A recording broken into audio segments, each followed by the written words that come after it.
Welcome to this Youth Music Exchange session. We've actually just rebranded. We used to be exchanging notes, but yeah, very exciting. We've got a new logo. We'll be discussing today safety and rights, and I'll let everyone introduce themselves shortly. But in the meantime, I'm just going to quickly run through a few access things today. I'm Phoebe from Youth Music. I've got red hair, which is quite strange for me. I look like a stranger because I've recently changed that hair. And I'm pale and I'm wearing a hat and a black jumper. So we're going to be letting you know the agenda for the session in a minute, including breaks, and we will have a short break. And presenters, will build description into talking so that everyone will describe themselves.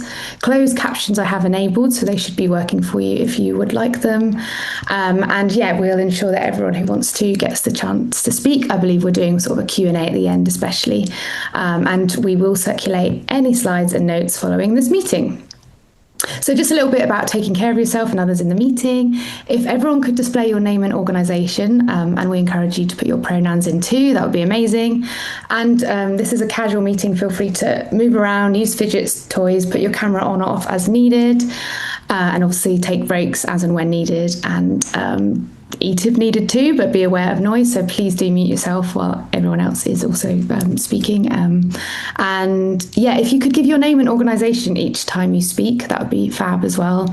And keep muted when not speaking, and use the raise hand function if needed when you do need to say something, especially at the end. We're all going to be active and respectful listeners, so considering different viewpoints, lived experience and communication needs. I don't believe there is any breakout rooms today, but generally we're mindful of letting everyone speak in those too. And if anyone has any technical difficulties, just pop a message in the chat. I'm going to be helping with any technical stuff today. So I'm going to pass on to Carol, and in the meantime I'm going to pop the agenda up so people can have a look at that as well. Thanks, Phoebe. Lovely to see you all today. My name's Carol. I'm she, her, and I'm the Programme Director at Youth Music and currently interim co-CEO, which is lovely. I'm really pleased that we've got all these people on the call today, just in terms of knowing that there's kind of allies out there with a shared agenda as us around this important issue of safety and rights. So just a bit about me to describe myself. I've got fair skin and brown sort of shoulder length hair. I'm wearing sort of brown glasses, red earrings, and I've got a black hat on inspired by Phoebe this morning because she looked good when we had our prep call. And I'm here today with colleagues and expert panel. So Phoebe, who you've just met, Rachel, who's Programme Due Diligence Manager at Youth Music and has been really instrumental in bringing all of this research together. We have Niyi from CIISA, who everyone's going to introduce themselves a little bit more. So I'm just kind of giving you the rundown of who's on the call with us. Katy from Music Guardians, Diljeet from the Musicians Union, and Jenna, who's literally just arriving, who's a creative on our Industry Connect programme. Phoebe mentioned that we've rebranded Exchanging Notes to become Exchange.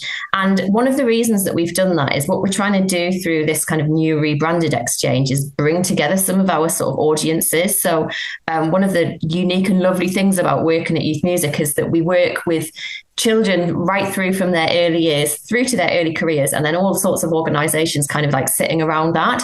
And so we're really trying to sort of join up our kind of next gen and young creatives audience with the organizations and funded partners that we have. And I think today's kind of research and session is a really good articulation of the kind of the strength that you can get when that happens.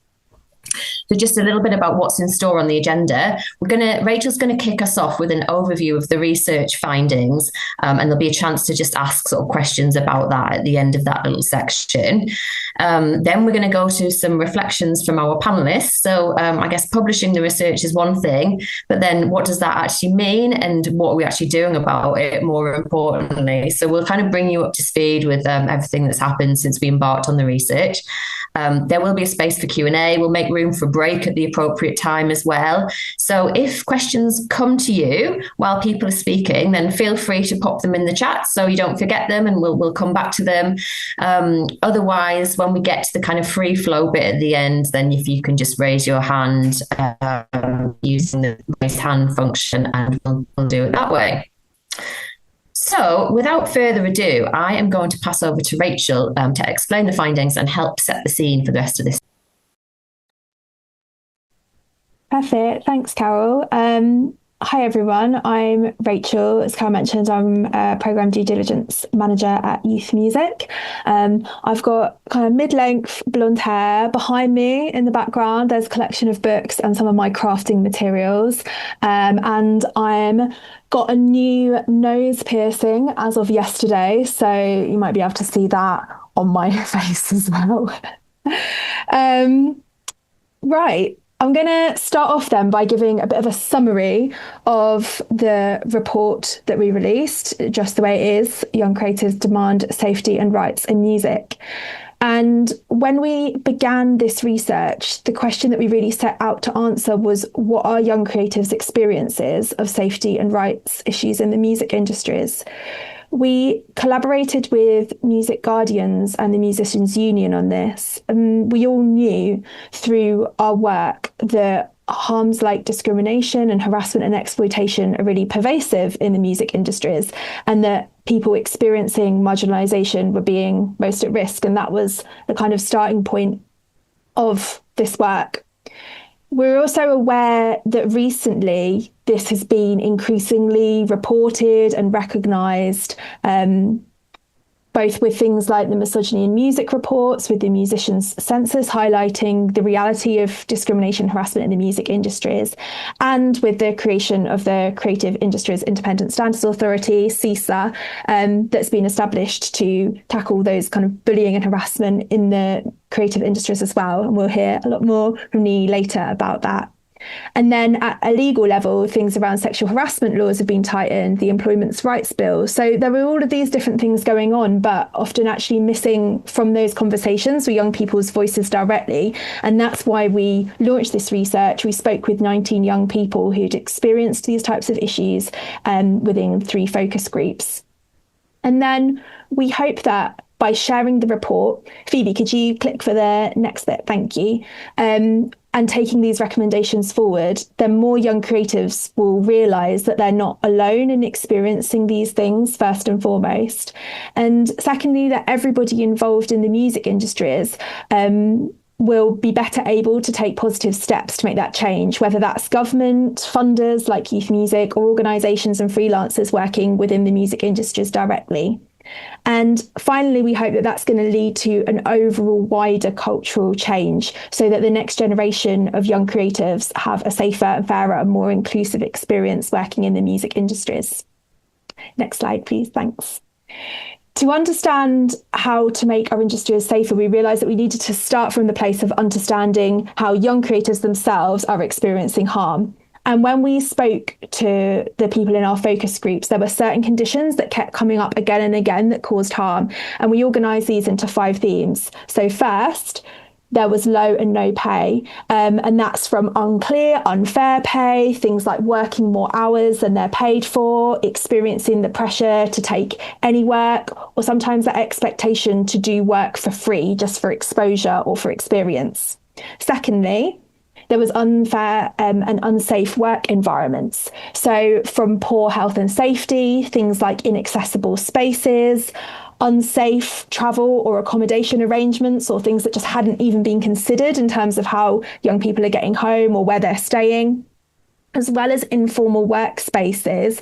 And these often set the scene for then unprofessional and unsafe behaviours to take place.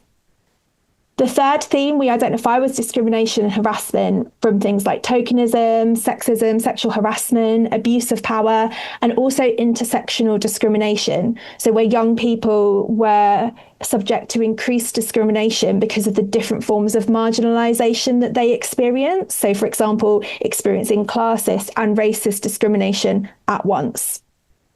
The fourth thing we found were formal and exploitative cultures. So this harm centred around things like there being no contracts or unfair contracts, exploitative relationships, which were often built on that informal culture, that feeling like it isn't like a usual workplace, we're all friends, it's a bit like a family here, and then exploitation being built on top of that. Things like the misuse of non-disclosure agreements or threats of legal action to stop young creatives talking about harm that they'd experienced or unfair practices they'd experienced, and then wider issues alongside that around musical rights and ownership.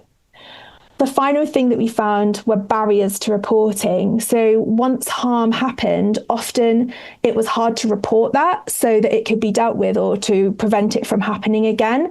And that was the things like often there were no internal reporting mechanisms within the workplace where it happened, or the reporting mechanisms that were there weren't fit for purpose. So colleagues might have been complicit in that harm, or reports weren't followed up with when they were made, or employers would threaten or pressure the person who spoke up, wanted to make that report.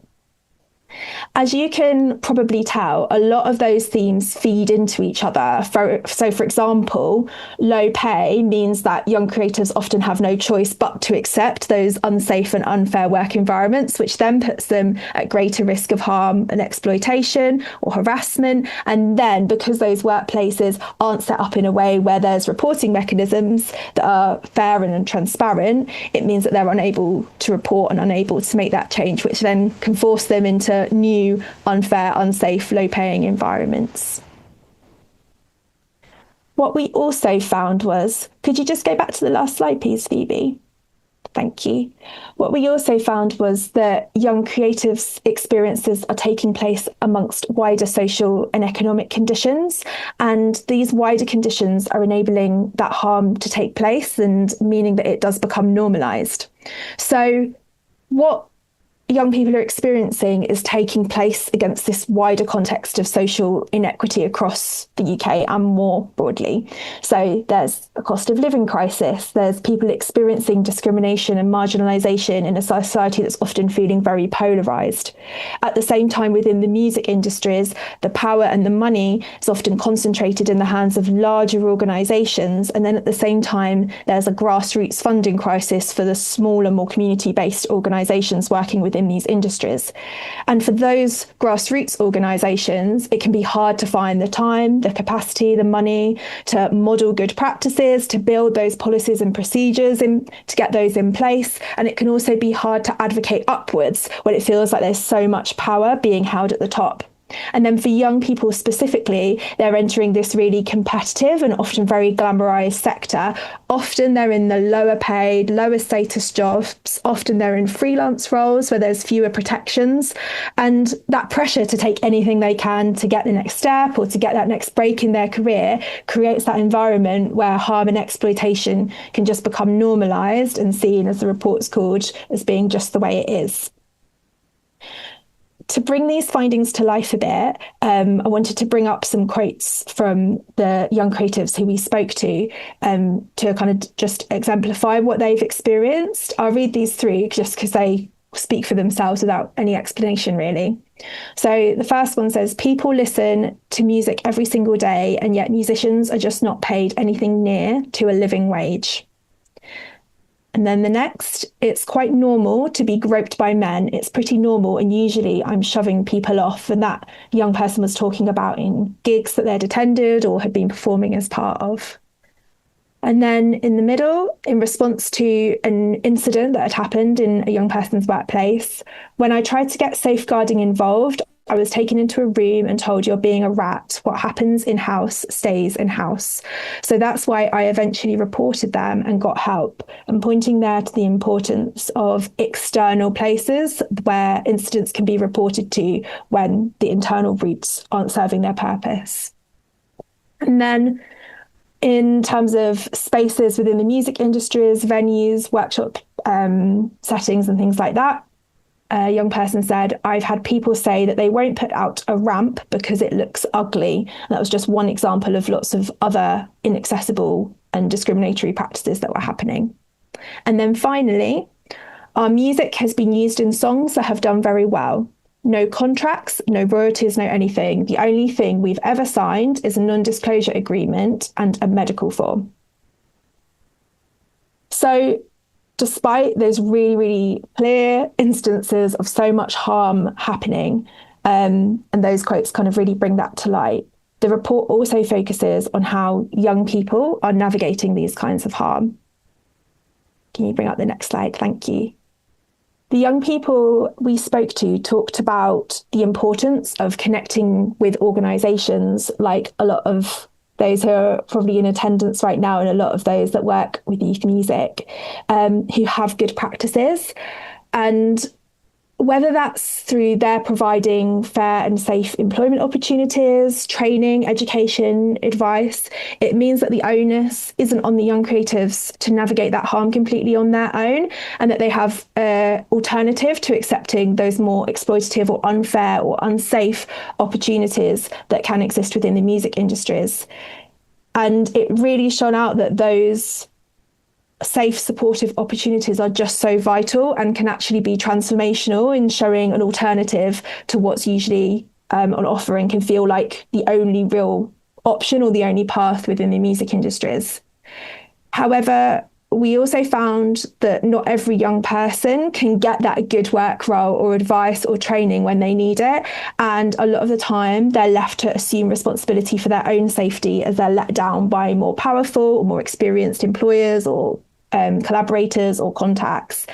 And although those young people show an awful lot of autonomy, a lot of reliance on their gut instinct, on allying with other young people, often the expectation is on them to grow a thicker skin or to get over it, which is something that's really unfair and unsustainable. And one young creative said that it's not even a way to feel safe because you still don't feel safe. It's this extra labour of constantly thinking that something might happen.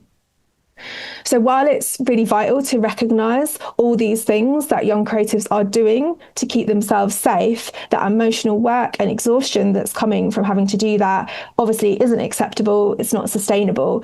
And that's why it's so important that more protection comes from those who have more responsibility and more power from people within the music industries, government and other organisations. It's really vital that no one in the music industries is complicit in this harm. So that's why our recommendations outline how we all need to act together and that there's things that everyone can do to make the music industries safer and more inclusive and fairer.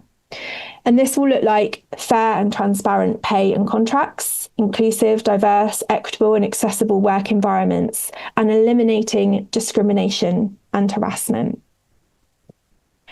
While it's probably quite clear and obvious that that's all what we want to aim for, actually how to reimagine those safe and fair music industries with fair contracting, with inclusive practices, with no harmful and discriminatory behaviours, when harm is so normalised, it can be hard to know how that change is possible. Can you move to the next slide, please?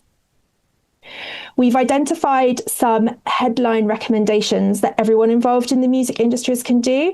And we know that it's important that the people in the organisations who are holding the most power have such an important role in making that change. And that's why for government and for policymakers focused on closing the gap around safety, inclusion and rights for young adults, creatives, because often in that transition period between being perhaps seen as a project participant to then becoming a member of the workforce within the music industries, that's when those gaps in rights happen because their status isn't clear, and then that's when chances for harm and discrimination or exploitation can happen. And then for funders and sector support organisations, we're saying to listen to those grassroots industry organisations they might be involved in funding or supporting to really understand what those young creatives need to make things safer and fairer, and using their power both to promote accountability, but also to influence the industries and sector more widely. And in the report, there's some more specific actions under each of those headline recommendations that digs into, what you can do. We also need to recognise how the organisations working on the ground can harness their collective power together with young creatives.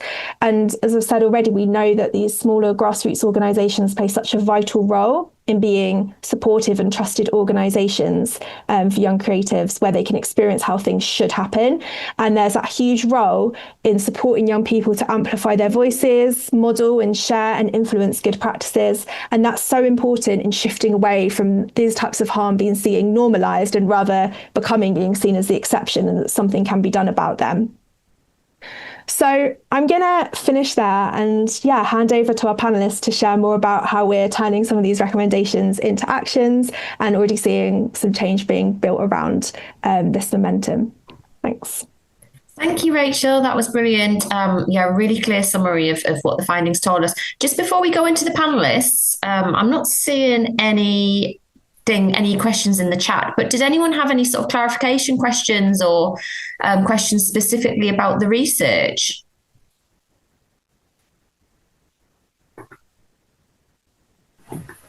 I would like to mention that I think that there's been really great improvement from the last time that we Youth and Music organised a meeting together. I can very, very clearly see that a lot of the notes and conversations that were had in Nottingham have displayed themselves here in the research.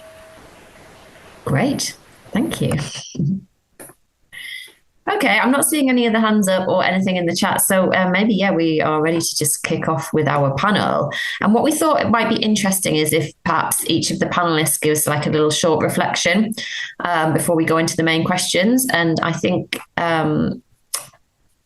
what I can do just very first of all, while I'm still talking, is just tell you about a piece of work that we've been doing that's sort of mentioned, I think, in the research, but I'll just kind of bring it to life a little bit. So there was a research piece done about the creative industries, about fair work in the creative industries back in 2023. And one of the recommendations was around funders, cultural sector funders working together on this kind of like accountability and promotions piece. We're working with Arts Council, DCMA Scotland, and Arts Council Wales to come up, and the British Film Institute as well, to come up with a set of principles. And what we're trying to do is agree what those principles are and then embed them within our application, funding agreement, and reporting processes.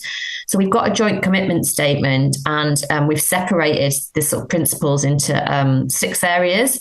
So it's around fair reward, terms and conditions, having a balance of security and flexibility, autonomy and personal fulfillment, skills use, development and progression, agency, voice and representation, and then a healthy, respectful, safe and inclusive environment.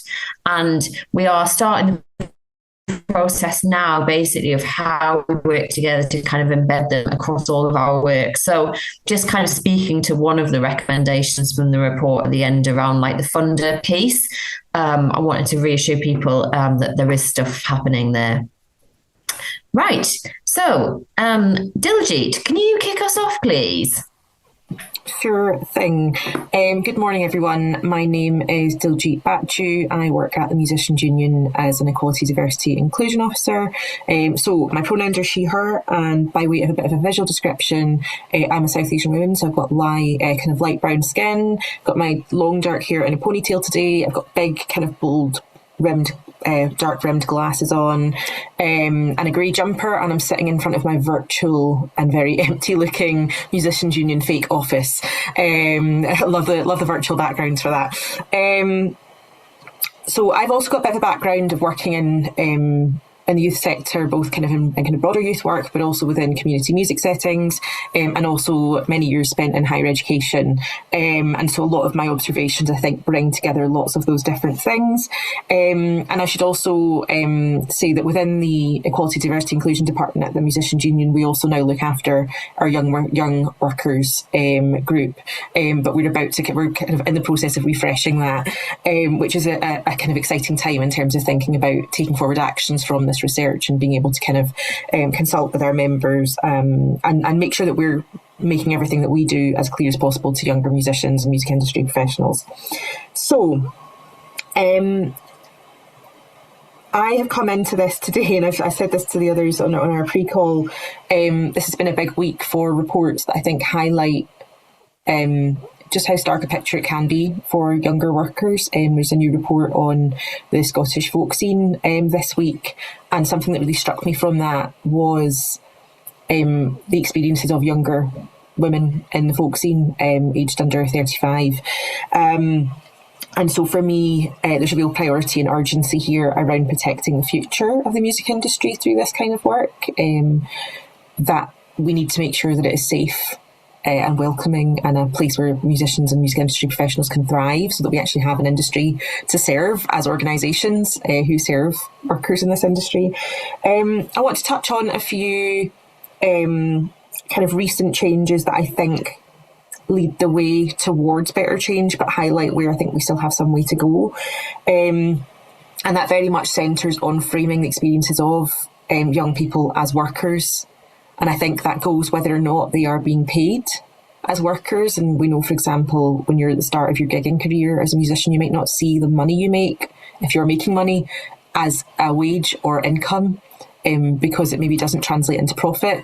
But the notion of labour and work, I think, is really important in terms of setting the expectation of how we expect to be treated. So I think that framing is helpful. And I think there's also then the distinction between learning and educational and sort of developmental opportunities.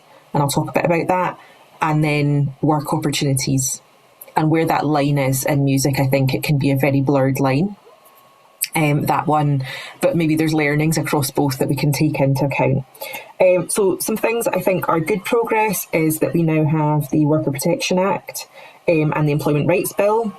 So both of them, for me, represent good progress, but we still need more freelancer protection. And I think especially when we think about younger workers, and particularly in music, there's such a high prevalence of freelance work that we need to make sure that any legislative changes cover that. With the Worker Protection Act, I'm particularly interested in preventative duty. So what that means is the responsibility of employers, organisations on taking preventative measures to prevent harm. So rather than it being a reactive thing, actually what can we do to try and actively stop harm from happening? And what I think is interesting about that is that it doesn't just require us to think about where there is an obligation through these new legislative developments, but actually I think that that should open up new resources, new suggestions, ideas for us all to learn from in terms of what we can all be doing, whether or not there's a legal obligation depending on our role or our structure. And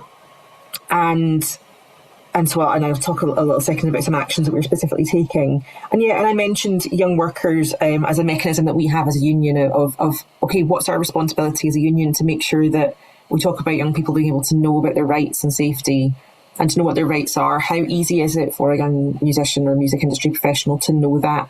So something that we'll be doing is looking at our existing resources and how easy and easy to find and easy to understand are our own resources. So that's something that I've got on the plate. In terms of our lobbying work, so taking this report and having been involved in the conversations over the past year, we've got a number of motions going into both Women's Conference and the Young Workers Conference at the Trade Union Congress this year. And they focus on two distinct areas, and this is what I mentioned before. You've got the learning development area and the educational context, and then you've got working context. So both of our motions here focus on what's happening in that more educational sphere. One of the significant things I felt with the research was around this gap of post-school but pre-work, and the fact that a lot of safeguarding legislation doesn't really cover that, or it's not clear what's covered by that. I think it's interesting that I literally just had an update from our safeguarding lead yesterday that you can now get an enhanced DBS check as a self-employed person. So that's a plus. I think that literally came through this week. But there is still a lack of understanding. And again, it's looking at around different pockets of the UK. For example, I've had inquiries from Scotland of people wanting to go through a safeguarding check, wanting to go through disclosure or PVG. But actually there are rules around who can do that if your work is not considered to be working with the groups that are described within that framework. You can't get one if you're not seen as needing one, for example, and need is defined in a really specific way. I also think those checks only work if they are happening. They only report what they report, and so there's a gap there around broader definitions of harm and expected behaviour. So I think safeguarding legislation only goes so far in that sense. So we've been working on calls for better legal protection against harassment of young workers, particularly looking at the dynamics of interpersonal relationships, and basically wanting better legislation for post-school and those non-formal learning contexts, particularly where it's not covered by working and worker legislation. We need something that covers that grey area. The other side of that is looking at what happens in the education sector. So we were looking at the Office for Students guidance around preventative duty, which I mentioned before. And the Office for Students have quite helpfully set out a very clear distinction between what constitutes a significant steps that make a significant and credible difference to protect students, and that discouraging or disapproving of staff-student intimate personal relationships, discouraging and disapproving is not significant or credible in terms of preventative measure, whereas an outright ban is. So that's the other element of this, is how do we, so when we think about these preventative measures basically under this preventative duty, how does that transcend all these different environments? So we're really interested in that, knowing that particularly within higher music education, those relationships are not confined to the higher education institute, particularly in specialist education. They translate into the professional world very, very easily. And I think we only have to look to the reports that have come from the folk scene in Scotland. There's been a few different reports that really highlight that you go from being in a classroom environment to being in a gigging environment, to being in an external workshop or retreat environment very, very quickly. And particularly within small communities of musicking, it is very easy for the lines to get messy and for the opportunities for harm to open up. I was going to time myself and I forgot to hit start on the stopwatch, so I'm going to stop there because I think that's been about 5 minutes and hand back. But thank you. Thanks, Diljeet. And it just occurred to me when you were talking there, and actually after we were planning this session, you mentioned putting a motion into the TUC conference. What does that mean? What happens next if it gets accepted and stuff? Yes, that's a good point. So I forget sometimes I'm in trade union mode.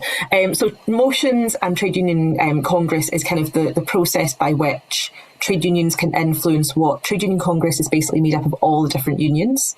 And there are also broken down congresses for the different nations. So there's a Scottish trade union congress, a Welsh TUC and one in Ireland as well. And so it's kind of it's a process of pushing for change.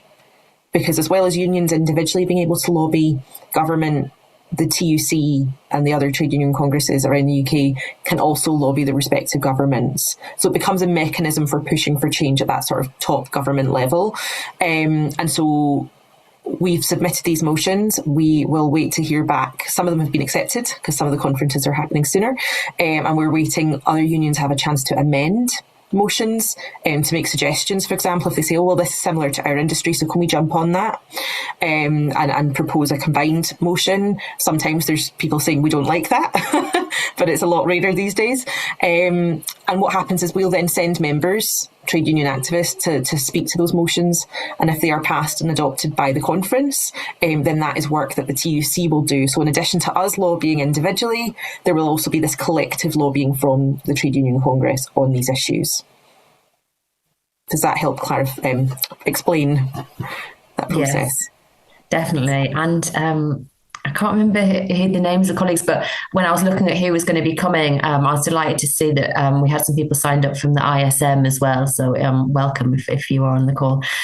So you talked a bit about preventative stuff there, Diljeet, and we thought, therefore, it might be good to move next into Niyi, who can talk to us a little bit about the work of a newish organisation, the Creative Industries Independent Standards Authority. So, Niyi, welcome. Oh, just you're on mute. Thank you. Never gets old. I'm Niyi. I'm Head of Standards Development and Stakeholder Engagement at CIISA. I am a Black woman, dark-skinned with, I guess, chin length locks, and I'm wearing a dark green shirt. And that's it really. I joined CIISA about just over 18 months ago. But CIISA has been around for a few years. In fact, we are referenced in that good work review that Carol mentioned earlier. I think it was Carol, that was done by the Creative Industries Council. And so my background is film, television, games. I've worked at BBC, BAFTA, Screen Skills, etc. I have held a number of positions working with young people, including head of the BFI's academy program for young people aged 18 to 25, and also setting up a number of scholarships and mentoring programs and young game initiatives for BAFTA as well. So very much a creative industries and young person background. And so my work at CIISA is about developing standards for them. So if we go on to the next slide, please, just to give a quick overview of CIISA for some of you that might not know. We're about upholding and improving standards of behaviour. It's about preventing and tackling all forms of bullying and harassment, including discriminatory behaviour. We cover film, TV, music, and theatre. I should also say I'm director of a community choir with 100-odd people in it, so have some experience in this industry and gaining more over the last couple of years. And so if we move on to the next slide, it shows that to develop the standards, which are a framework of what good looks like within the creative industries, we put together this advisory committee, and it's, as you can see, great and good from film, TV, music, theatre. Music-wise, it includes Association of British Orchestras, Black Lives in Music, Help Musicians, Musicians Union, Sony Music, etc. So as well as unions and support organisations, also special interest groups, and also some of those really, really big organisations within those industries as well. I mean, we spoke to more than 200 different organisations, but this was our advisory committee that helped us to draft the standards. So if we move on to the next slide, we published the standards in February of this year, and we had a very wide-ranging consultation this time last year across those industries to develop the standards. So they are very much industry-backed, industry-endorsed standards. We've published them in English and in Welsh. There's also an easy-read version on our website that you can take a look at. So if we look at what the actual standards are, and this has been agreed, as I said, across those industries, there are 4 areas of focus. And when we talk about working environments, just to explain, we're not just talking about the one specific workplace. We're talking about anywhere where work-related activity takes place. So that could be an online audition, a rehearsal room, a tour bus, a work-related social event, an award ceremony, etc. So we cover the whole gamut. I should also say that when we're talking about who these standards are for, they're for the entire creative industries workforce. And that does include interns, trainees, volunteers, self-employed employees, contract workers, cleaners, security. Anyone who is in that creative industry's working environment is covered by the standards. And we have standards for everyone in the creative industry's workforce in terms of expectations, and then specific ones for senior leaders and also for managers as well. But the 4 standards are safe working environments. So this is about ensuring that the environments are physically safe, psychologically safe, and safe from sexual harm. And within the standards in our document, if you have a look, you'll see more detailed expectations around this, including making sure that organisations, productions and projects have a range of policies and procedures around this area, but also ensure that they support people in terms of giving them the correct training around it, and also ensuring that they are accountable at the highest level within their entity to ensure that those are put in place. Likewise, inclusive working environments, which is about enabling accessibility, addressing discrimination, ensuring inclusivity in the working environment. So making sure that everyone is welcomed and supported in the ways they need to be in order to thrive in that environment. And the third standard is open and accountable reporting mechanisms.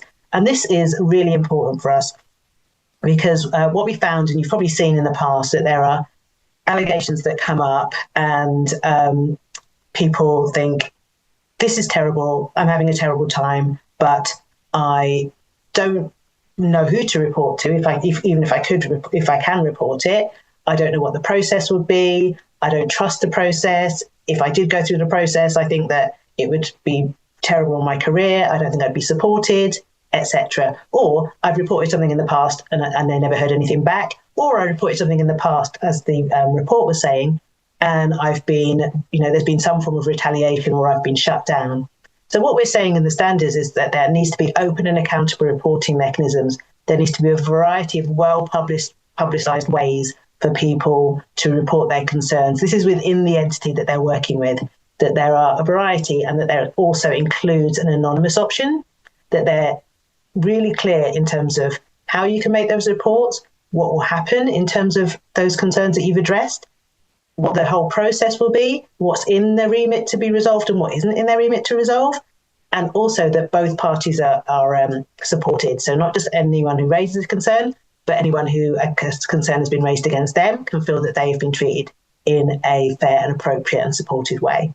And then the final one is about having responsive learning culture. How often do we hear something's happened, there'll be some news story, and they'll say this was a historical thing, lessons have been learned, won't happen again. And then what happens a few months later, there's something else that we hear about. So it's very much about ensuring that any lessons learned are fed back, not just about what concerns were raised, but also the impact of those concerns and also how those concerns were handled. So that's all fed back to ensure that, prevention is key. That's the most important thing. But then if something does happen, you've got the mechanisms in place to help resolve them in a really clear and supportive way. Move on to the next slide. So I've just flagged up that these are a number of organisations that we're working with. We're doing a number of things now that we've published the standards.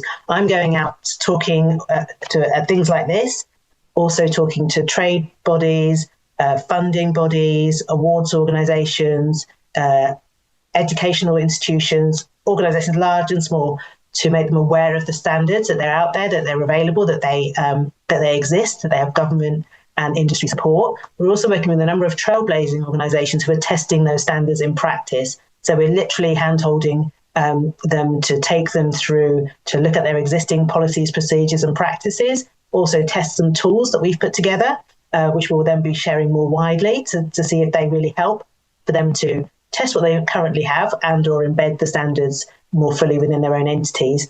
You might be interested to know that within the TV space, BBC and ITV have both stated publicly and to everyone that they commission that they need to align with the CIISA standards. So that means any productions you're seeing be on BBC and ITV that have been commissioned by them need to have adopted our standards. So things like that are great. We're also seeing in procurement agreements of venues that they're making sure that the standards are part of that in terms of the agreements that they have with people, and that they're making sure that they say that we expect that the people we work with to align with the CIISA standards. So in here, music-wise, you can see the likes of Halle Concerts Society, which has orchestras and choirs, and Metropolis Studios, which is a recording studio, Royal Albert Hall, of course, Sadler's Wells, which is dance company, Wales Millennium Centre, and obviously Edinburgh Fringe have a lot of music activity as well. If we move on to the next slide. So just to talk about, us going forwards, we've set our standards, brilliant. We'll probably review them in a couple of years, but they're not changing, they're not going anywhere. We're embedding best practice, working with our trailblazing organisations. Also, through that work, we're going to be creating much more detailed industry-specific guidance, because the standards are quite high level. They set out what the expectations are. Now we're working on supportive information about how you can use them in practice.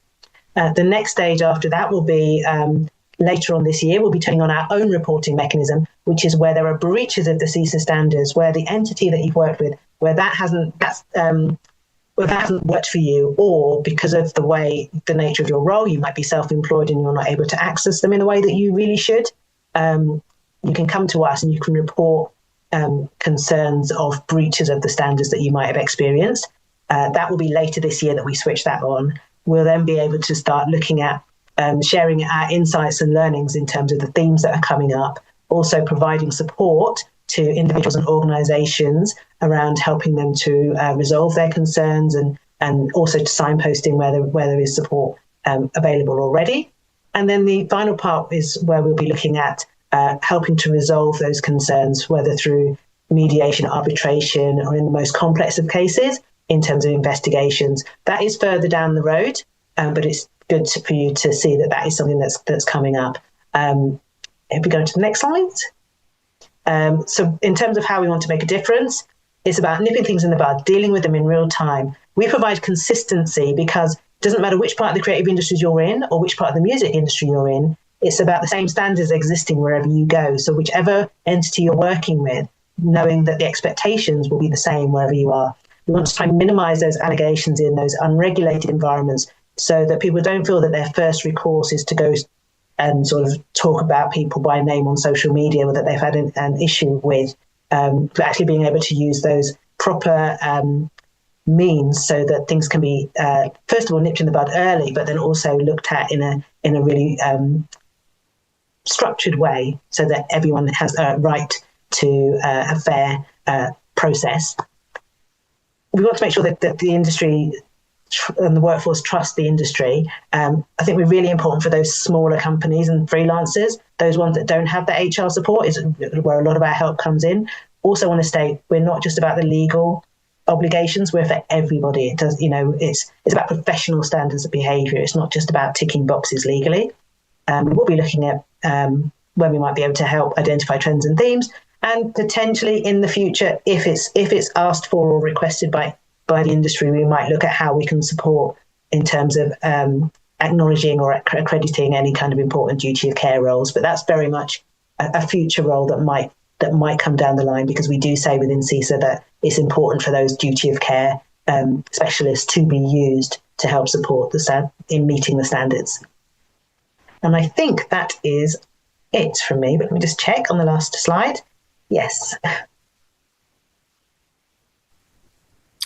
Fab, thank you so much. I think that was a really clear explanation. And what we'll do is we'll put the standards, because people can just download those standards now and start working through them. There's also a really helpful sort of self-assessment tool.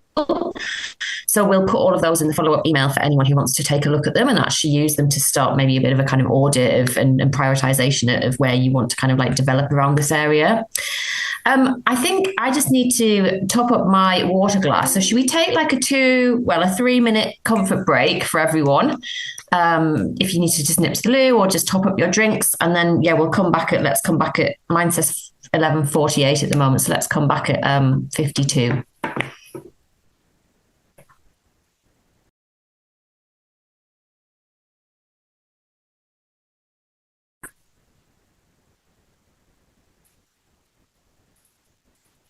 Are we here?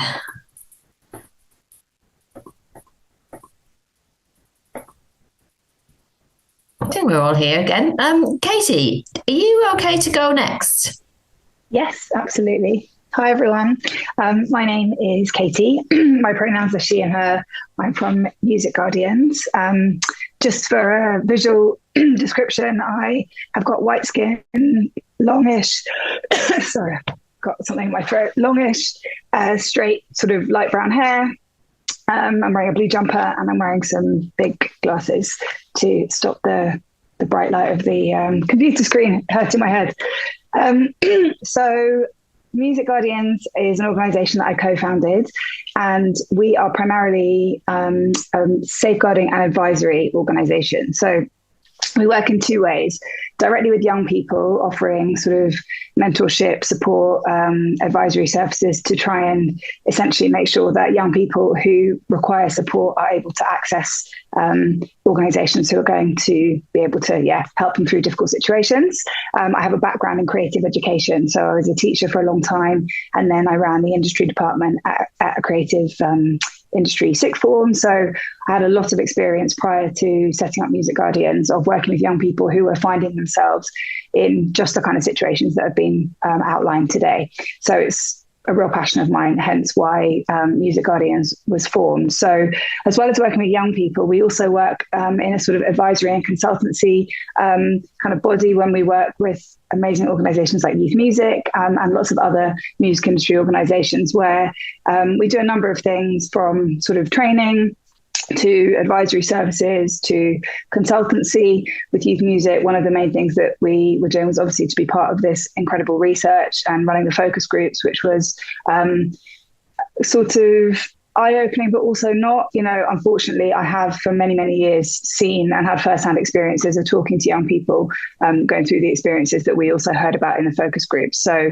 it's a bit kind of bittersweet doing things like this, because there's definitely progress, and I'm going to talk in a moment about some of the progress that I've seen, since doing the focus groups, and also the progress that is coming slowly, but it is coming. But then, unfortunately, I think it's important to remember that even with that progress, these things are still happening. They do still exist. And I think one of the most important things that we can do is think about the report and remember that, you know, all of those quotes, some of which Rachel showed us on the screen that we see in the report, like, you know, those are real experiences, recent real experiences of young people. So, you know, not to forget that whilst there is obviously progress and great things happening, that there also are, you know, still really negative experiences that young people are having. So I think in everything that we do as organizations, always thinking about those quotes, thinking about those figures, you know, and trying to really build those into all of the things that we do, kind of empathizing with those young people, because it's really difficult. So yeah, that's kind of what we do. In terms of some great things that I just wanted to, I suppose, report that from my perspective I've seen. I think one thing that's really great, and some of this has come directly through youth music and some through the network of young people that we work with, but young people are asking for support a bit more. I really feel that, you know, youth music offer an amazing service where, you know, Music Guardians are able to offer one-to-one support to any young people who feel like they have a situation that is either a difficult one for them to navigate or something that they haven't experienced, or they just want somebody to, be able to, I guess, sort of like mentor and advise them and build some real strategies to help them so that they feel listened to and supported. So some of that's happening direct through youth music with their young people that are on funded programs, which is incredible. And then also I have seen an increase in the number of young people who are kind of signed up with us, who are reaching out and asking for support. And I think that is really great, because when I look at my career, you know, sort of 15 plus years of working in education, and, you know, the last 7 with creative education, there was a lot of time when I wasn't really getting so many young people coming forward. So I think the fact that they are seeking support and recognizing that there are people like everyone on this call who are there to support is something that is really, really great. Also, we have an amazing training that we are doing in collaboration with Youth Music coming up on the 17th of February, which you may have seen the invite for.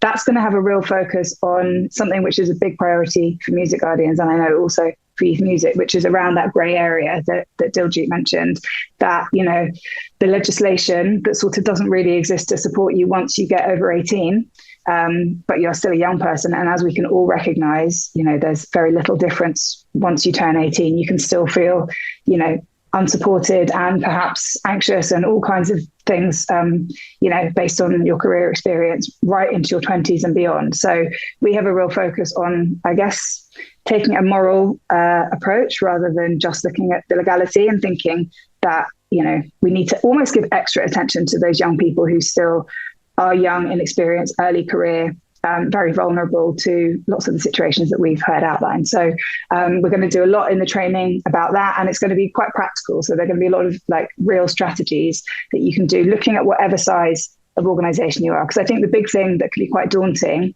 particularly if you're a small grassroots organisation with limited resource, is that limited resource can make it feel that there isn't really that much that you can do. So we're going to have a look at some practical ways that, even, for example, if you don't have any financial resource, how you can, you know, just use time and just use, you know, the people within your organisation. Because sometimes it's something as small as just building in a half an hour drop-in session for any kind of your early career younger, I'll use the term workers, but that obviously also encompasses like interns, freelancers, that type of thing. So it's going to be quite practical. So please do sign up for that if you haven't already on the 17th of February. That's going to be really great.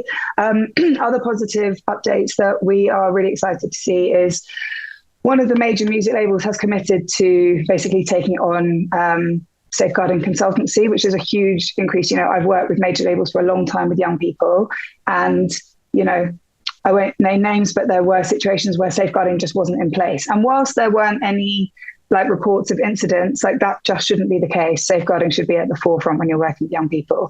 And it's really, really great to see that some of the larger organisations who take on a lot of young people, both under 18 for work experience programmes and then also over 18 in that sort of age group that we're talking about, they're really prioritising safeguarding from really thorough like risk assessments, like using DBS checks.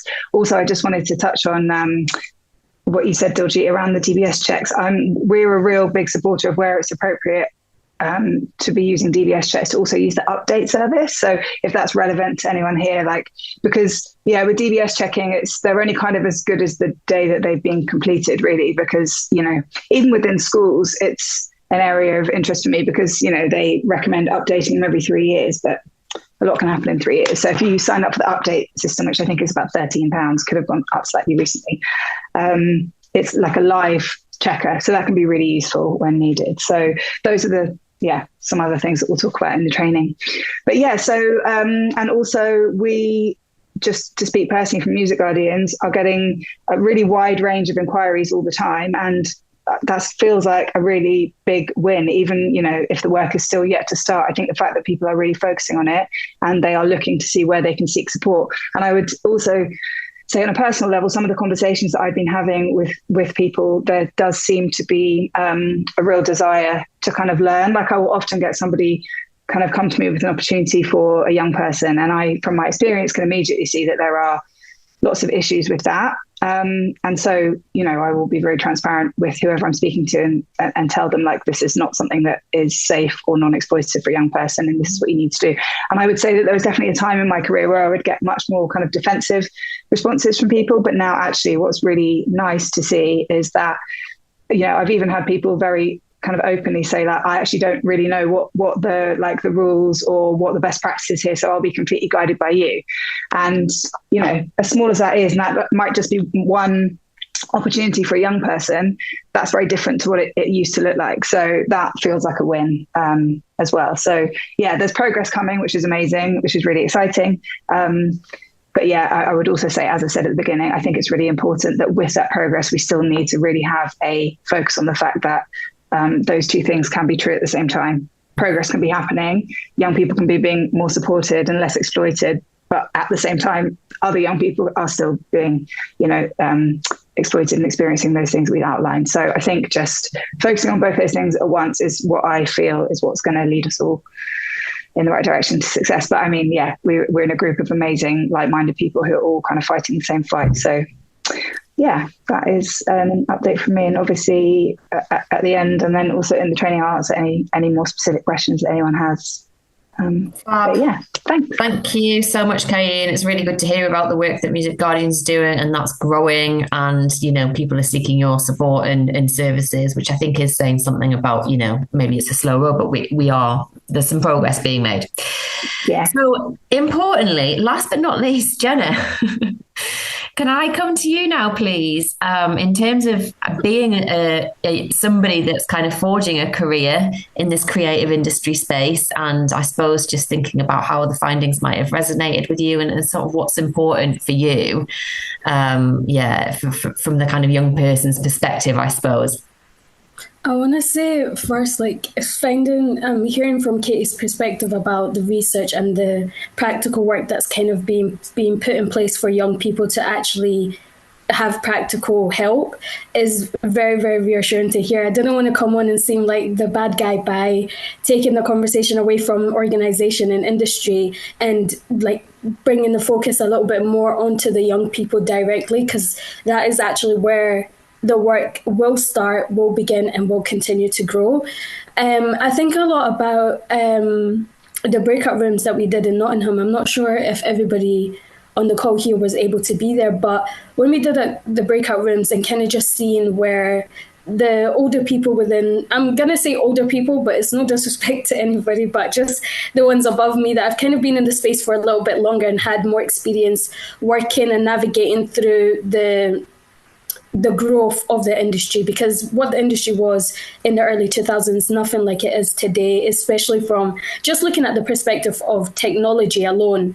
There's been a huge change. So I think for one, hearing that there's going to be more from the CIISA, I forgot how you said it together, but hearing that the help is going to be for everybody and not just the individuals that seem to have that title within the space is highly important, especially knowing that social media is involved, knowing that there's outside organizations that are using industry enjoyment, industry entertainment to kind of make their own way into the industry or just kind of make their own money and things like that, are doing all of these things on the outside, that this program, this report and research can also be connected to them and actually being more proactive when it comes to protecting young people.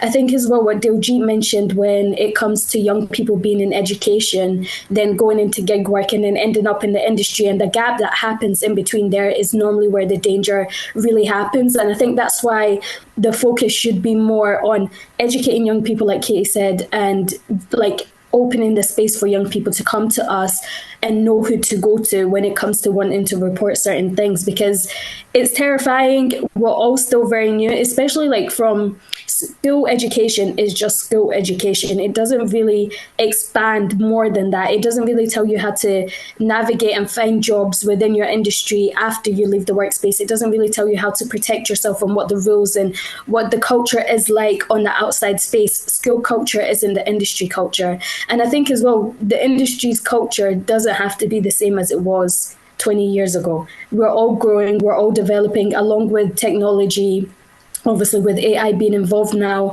and thinking about the safeguarding of young people with AI as well. You want to be more personal, you want to be more face-to-face, you want to be on the ground where you can actually see them, where you can actually help them, where you can actually hear from them and also see it with your own eyes. A lot of people that are in the higher spaces, whenever they hear young people like complaining or reporting things, or when they think about wanting to put these protective things in place, they're thinking about, oh, they're just going to be complaining, we don't want to hear that, da da da. But if they were just took time to be on the ground, to visit a grassroots organization or visit the events that they're organizing, they will very much easily see where things are going wrong and where things are going right. As a young person that, sorry, I didn't even introduce or I didn't do no introduction or nothing. I just kind of jumped straight into it. First of all, I'd like to introduce myself for a second. Hello, my name is Jeenat Mohammed. It is spelled Jeenat, Jeenat, but my name is Jenna. I'm a creative freelancer. I do event management, content producing, and creative direction. So all three of my jobs kind of put me in a leadership position where I need to observe everybody around me and everybody that I'm working with, and making sure that everybody is seen, heard, understood, and directed appropriately. I have long braided hair with a few curly bits sticking out and a navy top and big black rimmed glasses. And my pronouns are she, her. Okay, now that I've got that out of the way, kind of just going back into my job role, being a leader when it comes to directing a content idea or even event management. I've only been in this space for 2 years, and I've found myself sometimes avoiding entering certain spaces because I'm aware that I can see the faults in the space. And that isn't, as I can see them, I can recognize them, and that is why I'm here on the panel being able to have this conversation with everyone today. But I can't do much about it other than speak to other young people or speak to the trusted adults that I've thankfully been able to connect with within the industry space in such a short amount of time. But not everybody has access to that. And as much as like I can share with people, tell them where to go, those people aren't always going to have the capacity to hold every single young person that I come across with that has had an issue, had a problem, or a situation that they don't know how to deal with. But to leave with a bit of advice from all of that I've said, I feel like the three ladies on the panel today are doing exceptional work and actually being very proactive from the first conversation that we had with youth music last year to where we are at now. Like, there's a lot of things that I had in mind that I wanted to speak about or mention as concerns, but they've already kind of like hit the nail with it. And that is very, very like reassuring to hear, especially as a young person who has been in a position where I've been failed over and over again. My safeguarding has not been regarded even in the slightest, and then going into spaces where I see myself be valued for the work that I can bring forward and the young person that I am, and seeing that everybody's taking their part to make sure that it is becoming proactive. My only piece of advice then would be to make sure, if you want to truly understand young people, where they're at, how to support them, and be proactive with the safeguarding rules that we all want to put in place and we all want to see for the future and the new culture of the industry that we all work in, is making sure that everybody is seen, heard, and understood. And it is genuinely as simple as that.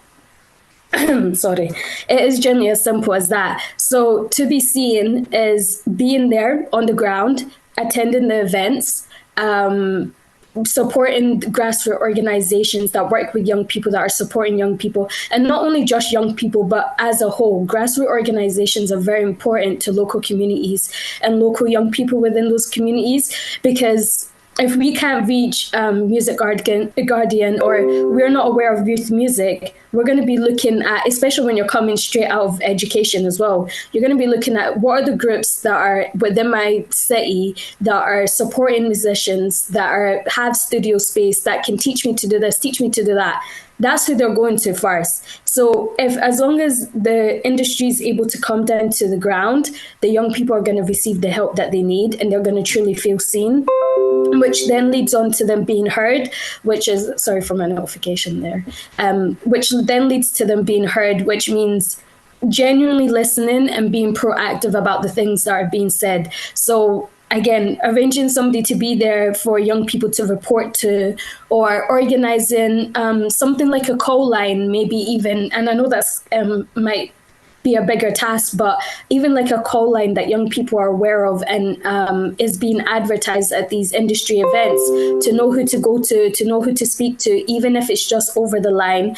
If an incident happens to you in the middle of the night while you're working at a gig, you know, maybe in the morning, or if it's a 24-hour call line, they know that they can call somebody and speak to somebody directly and be like, hey, I just went through this thing. Because a lot of the time you deal with a situation and then you sit with it, like something will happen on Saturday and you won't be back in work until Friday or Saturday again. And you're sitting there with these emotions, feeling anxiety for a whole week, which then leads on to the statistics where young people are missing out a large number of days within their freelancing work due to mental health issues, which just doesn't sit right. So making sure that they have environments and spaces and people to speak to make sure that they're fully heard. And lastly is being understood, which is being proactive with everything that we speak about here today, being proactive with everything that we hear and is being reported towards us from young people, and from what we see with our own eyes and what we have witnessed now from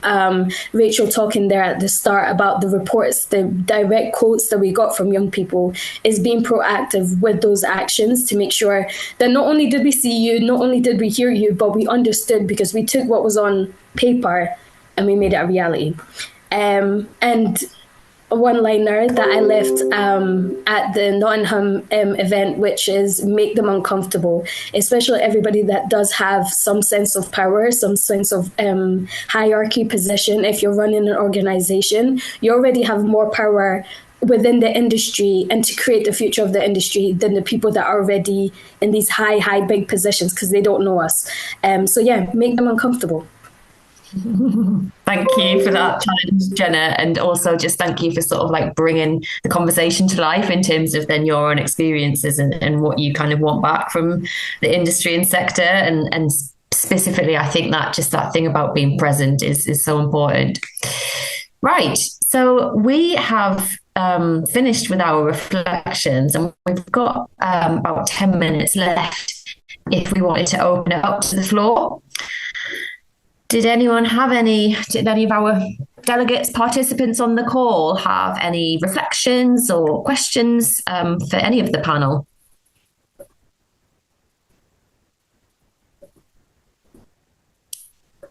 Or indeed the panel themselves, hearing what other people have said?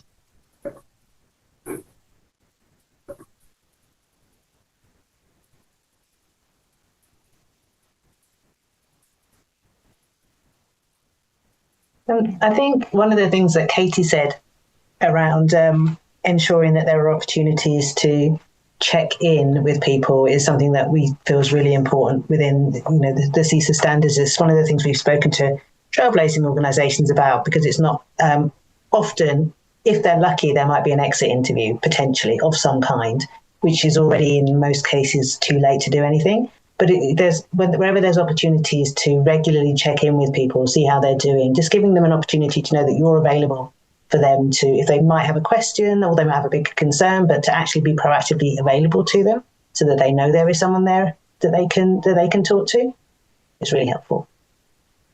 Yeah, that's a really good shout, and it's something that we discussed with Jenna as well in when we were sort of prepping for the Nottingham call as well. So I know that's widely wanted. I also did want to. Oh, sorry. I was actually going to ask Katie a question there too. If maybe you could speak a little bit more about the training that your Music Guardian is going to be offering. Yeah, of course. So, we do quite a lot of training, and we do a combination of like bespoke training or specific training that an organisation has asked for. But so we do a wide range, but the one specifically that I'll be doing on the 17th is, I guess, starting with an outline and going into more detail about that age group that I spoke about from, I suppose, my personal experience of working with that age group. Because as well as working with the young people when they were between 16 and 19 in the creative industry, I also ran the alumni program. So, and from the age of the school, that goes up to young people up to nearly 30 now. So I'm kind of regularly in contact with young people. And I would say I'm not often that surprised by situations, I think, because I've had so many conversations and interactions with young people that, I've just seen such a wide range of situations that people have experienced. So from that experience, I'll be, giving a bit of a kind of detailed introduction and overview to that kind of age group. As I said, there's going to be a big focus on practical steps for organizations of like all sizes, with some kind of examples and I guess like anecdotal evidence and case studies and things like that, which hopefully will be of some help. And then, I'll just go into a bit more detail around things like some of the changes that are happening with like NDAs, ways that you can effectively like risk assess, as I said, like DBS checks and where that's recommended.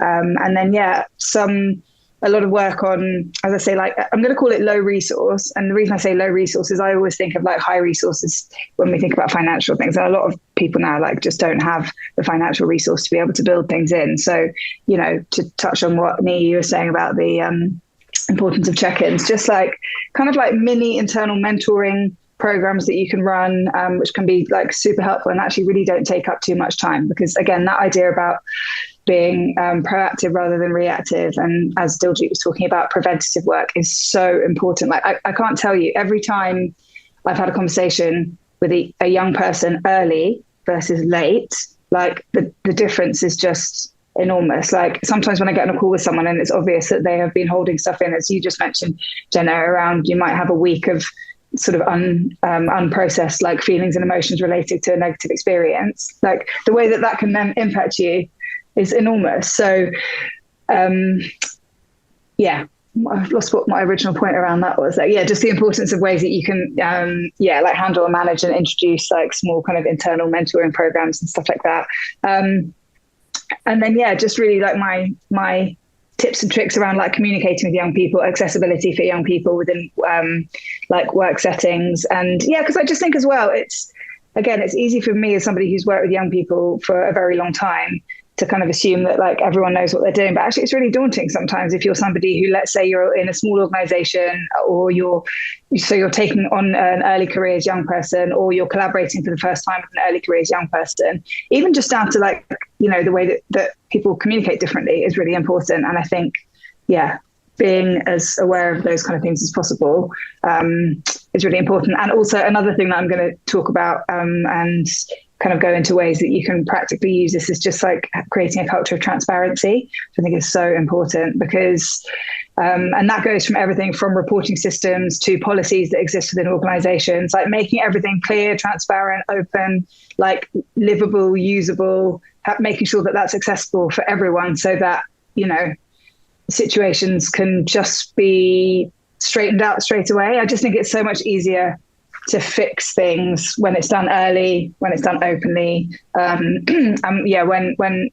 everyone has access to the things that they need. So there's a lot around like induction. And I say induction, I guess that's a term that we're used to thinking about when we're thinking about more formal like employment, but it doesn't just have to be if you are, let's say, offering a full-time role to an early career young person, because I know that a lot of the organizations may well work with young people in different capacities to that. And obviously being such a freelance industry as well, it's often people will be working with organizations without necessarily being employed, but still doing all of those same like good practice induction type, things and work is really, really important. Again, just really trying to prevent. So there's probably other things that I'm covering as well. I actually don't have my full overview to hand, but hopefully that answers some of the questions to know about some of the things that we'll be covering. And obviously, as I say, like anyone of the participants who's got specific things, even if I haven't planned to put it into the training, I will always do my best to give some advice or offer some solutions to anything that I haven't covered. So.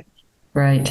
And it's probably just worth flagging as well that we had actually talked at one point about doing training for young people, hadn't we? And that's still in the kind of like slightly longer term plan. So once this kind of training for organisations is out of the way, in the meantime, as part of the research, like outputs and stuff that we did, we'd worked with one of our funded partners, the Music Works, who actually had already like a guide for young people that they developed around staying safe in the music industries.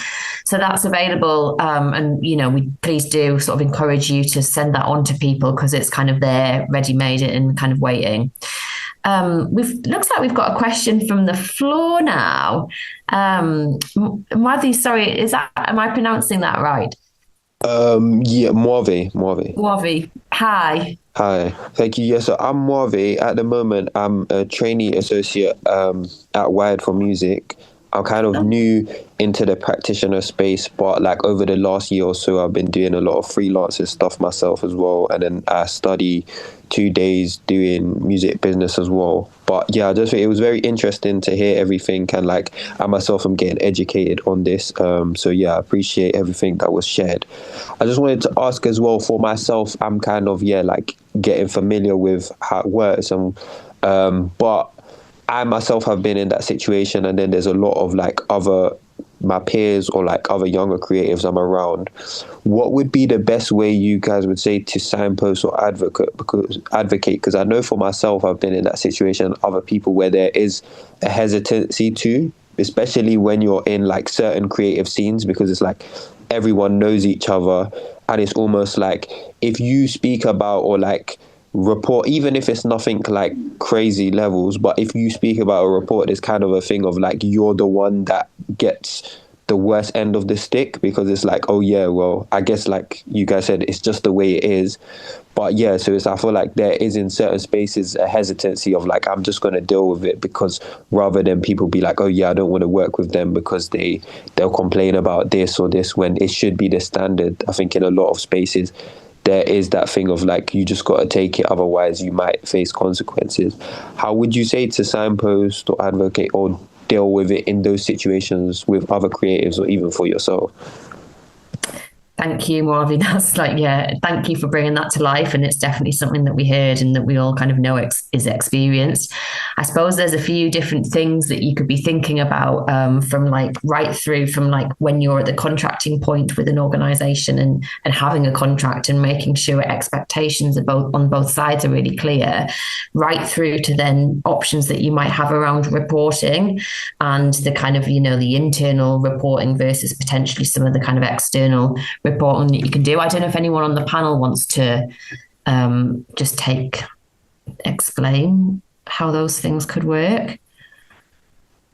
Yeah, sorry, I couldn't figure out how to put my hand up. Yeah, I mean, it's the nub of the issue really, and I don't know how helpful this is, because it is sort of letting you know what the work is that we're doing, and the work that we're trying to do is to ensure that there are industry standards that permeate throughout the industry. So it doesn't matter which part of the industry, everybody's coming to the same, has the same standards and the same expectations. Now, that is a massive cultural shift. So that is not something that happens overnight, but that's what we're working on, because it's only when everybody feels that, this is the cultural norm. That's when people really feel the power to speak up. Unfortunately, it has to happen institution or organization or entity at a time, and it's not easy.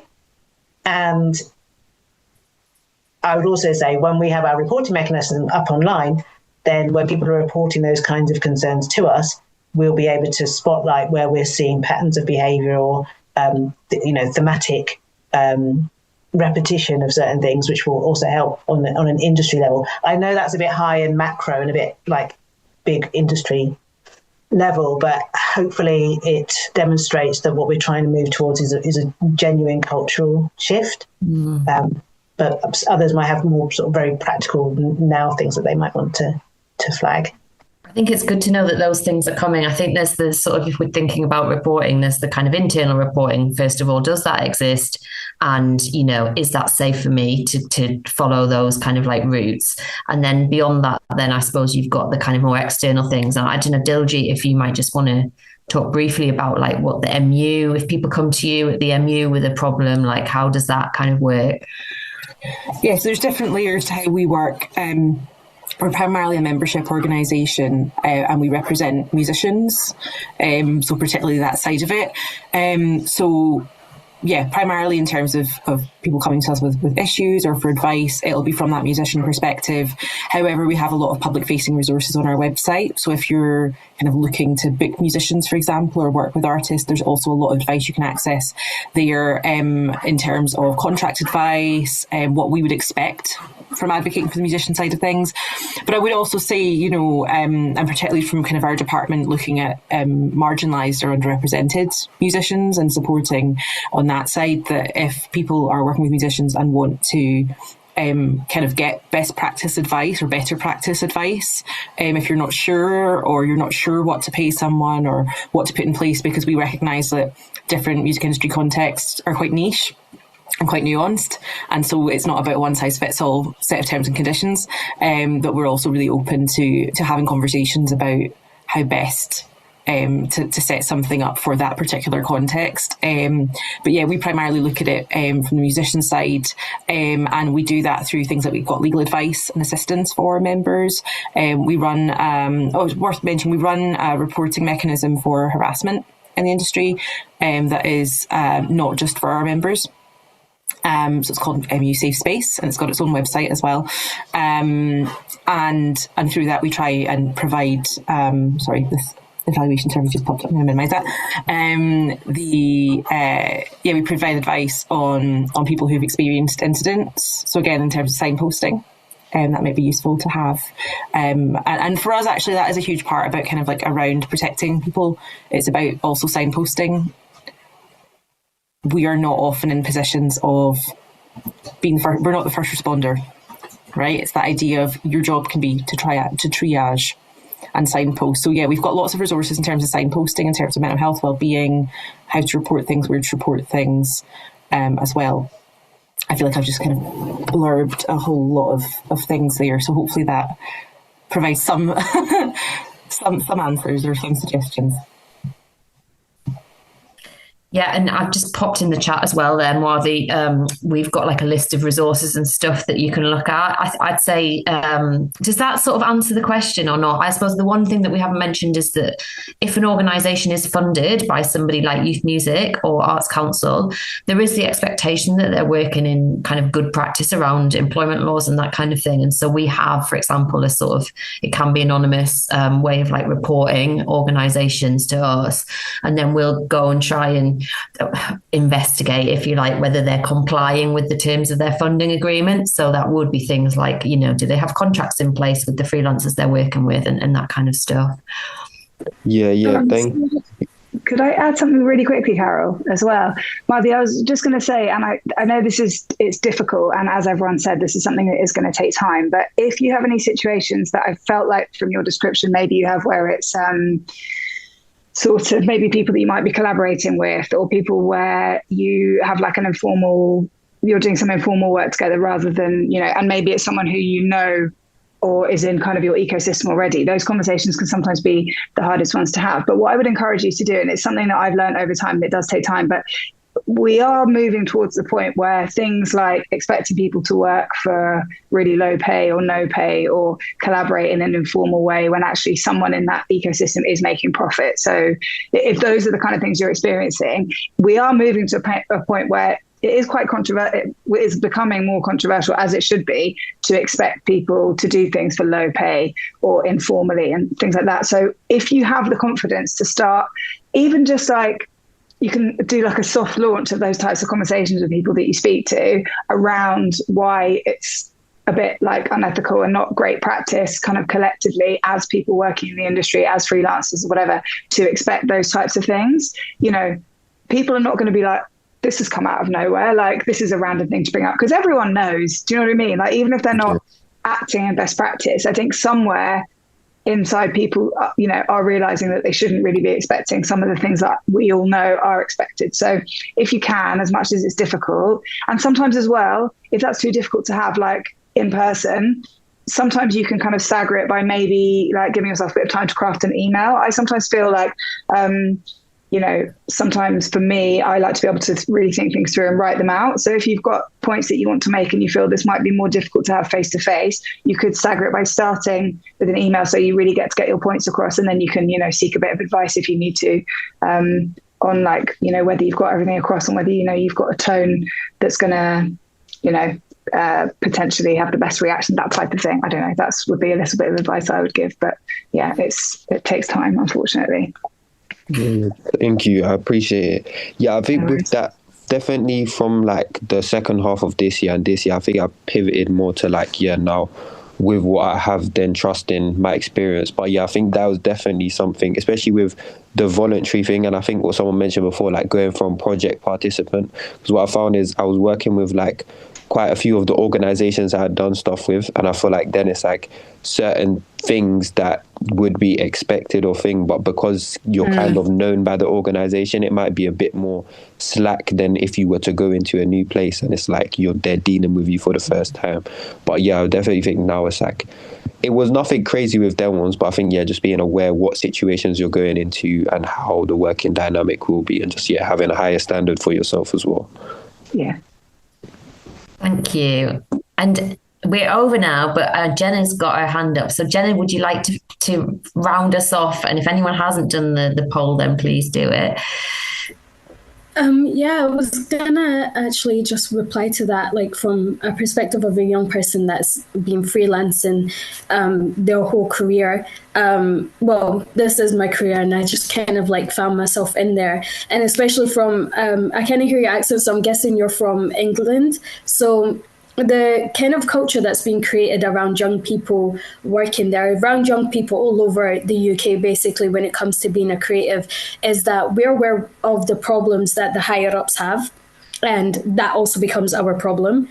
And a lot of the times when it becomes our problem, we try to use that as the connection, the glue that is meant to keep us together, that, oh, we're all struggling, we're all trying to find a job, we're all trying to make it, we're all trying to do this, we're all trying to do that. But every single one of you are still individuals. You mentioned that there's other people within your group that are experiencing similar things to you. Is, like Katie said, is having those conversations, as tough as it might seem, as scary as it might seem, that, oh, this person might not want to work with you anymore, is actually a benefit. It's starting to see the negative activities, the things that aren't keeping you safe, the things that aren't valuing you, and the people that are trying to wrench you out of your like craft. It's being like, oh, okay, well, that's bad. I don't want anything bad. You're not doing anything to yourself. You're not doing anything to your career. You're literally choosing to work with good people, and you're allowed to have that boundary, and you're allowed to have that standard. And that goes for literally everywhere in your life. And the moment that you start applying it in that workspace, the confidence that you grow in your craft, in your passion as well, you're basically unstoppable from there. And the thing is as well, there's organizations that are already put in place to work with young people in the most positive and beneficial way possible to make sure that they achieve where they're meant to be in their careers. When you're doing your thing, those are the people that are going to find you. Those are the people that are going to pick you up. Those people that aren't like listening to the right rules, aren't looking out for people, aren't doing it correctly, they will be left 10 years behind with the same credit of something that they did 10 years ago. Like, they won't be on the ladder that you're on afterwards because you decided to prioritize yourself and your safeguarding. And I've seen it myself. I literally started my career in like trying to step into the career at a really great business, spent 7 months in a really bad business, and they've been asking for me to come back to work since. And all they've done is proven to me why I shouldn't continue to go work with them.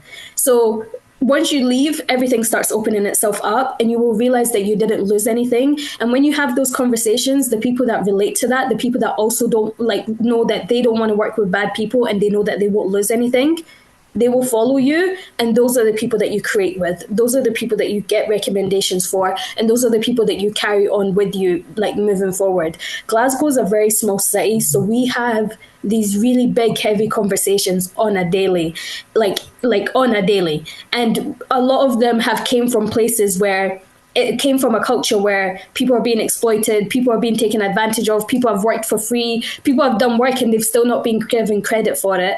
But now it's choosing yourself and making that path available for yourself. And I also want to say, Kate, as well, I wish you the best of luck with the training program, because I think if there's any real proactive action that is going to happen when it comes to making a change, when it comes to grassroots organisation and the future for young people within the creative space, it is knowledge, it is education, it is knowing, and even giving a little bit of homework here and there to let people go back to figure it out, make sure they're actually putting it pen to paper when it comes to making these changes happen. Make them uncomfortable, Katie. Right, that's a good one to end on.